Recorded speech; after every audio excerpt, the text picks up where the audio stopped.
મારું પહોંચવાનું એક જ કારણ છે જોખમ લેવાનું કે બાળકો મારી રાહ જોઈને ઊભા હોય છે કે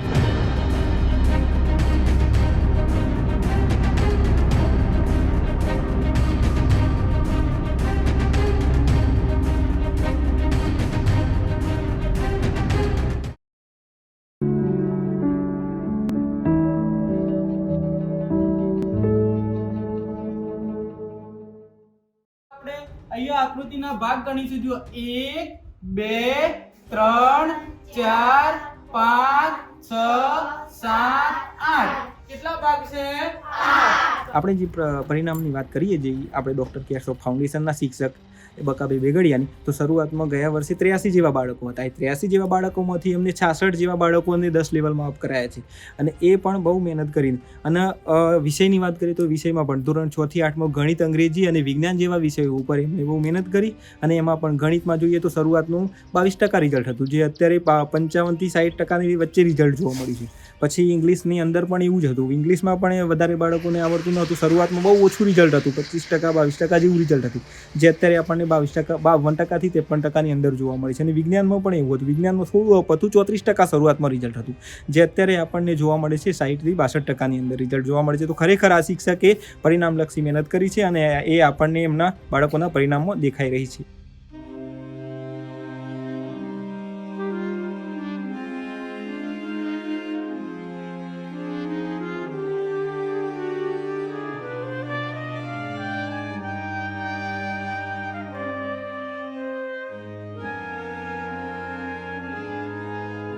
બીજી કામગીરી બકાભાઈએ અમારા શિક્ષકો સાથે રહી અને સુમેળભરી જે કામગીરી કરેલ છે, જેમાં વાંચન, ગણન, લેખનમાં કચાશ ધરાવતા બાળકોને અલગ તારવી અને એ બાળકોના ટેસ્ટ લઈ અને સારી કામગીરી કરેલ છે.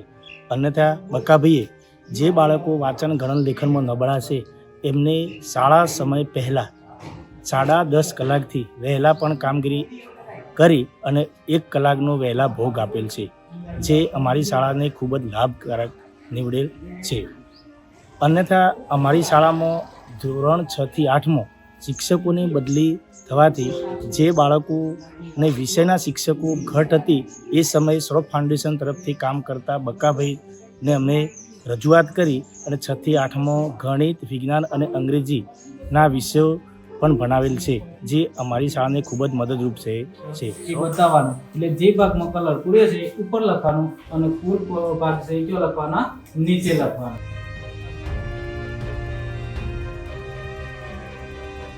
બનાસકાંઠા જિલ્લાના દાંતા તાલુકાની અરવલ્લીની ગિરિમાળામાં તારંગડા મારું ગામ, જ્યો બાજુમાંથી કીડી મકોડી નામની નદી વહે છે, જ્યાંથી હું એકમાત્ર રસ્તો નદી પસાર કરીને આવવાનો હોય છે. છતાં પણ હું મારા જીવના જોખમે બાળકોના ભવિષ્યનું આલેખન કરવા માટે હું બામણોદ પ્રાથમિક શાળા સુધી આવું છું.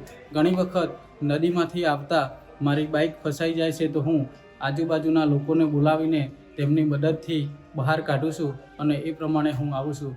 માનનીય ડૉક્ટર કેશવ ફાઉન્ડેશનના સ્થાપક પ્રતુલ સર જો આટલું મોટું કાર્ય કરતા હોય અને તેઓ પોશીના તાલુકાની અંતરિયાળ વિસ્તારની સતત ચિંતા કરતા હોય, તો હું અહીંનો સ્થાનિક વતની થઈ અને બાળકો માટે કેમ ન કરી શકું? આવો વિચાર મારા મનમાં આવ્યો અને જ્યાંથી હું ચાલુ કર્યું કે કોઈ પણ પરિસ્થિતિ હોય તો પણ મારે શાળાની અંદર પહોંચવું જ છે.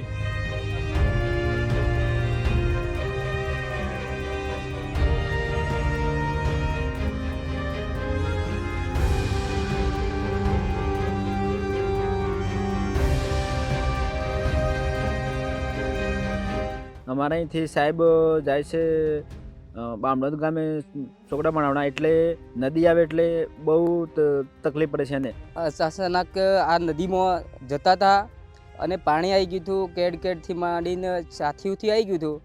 તો એ માણસને બચાવવા ખાતર અમે જે ગામના લોકો હતા આજુબાજુ, તો એમને મદદરૂપથી અમે પેલી પછારે ઉતાર્યા. તો આટલી બધી જોખમ રાખી અને પછી તોય પણ જાય છે ભાઈ છોકરાને ભણાવવા.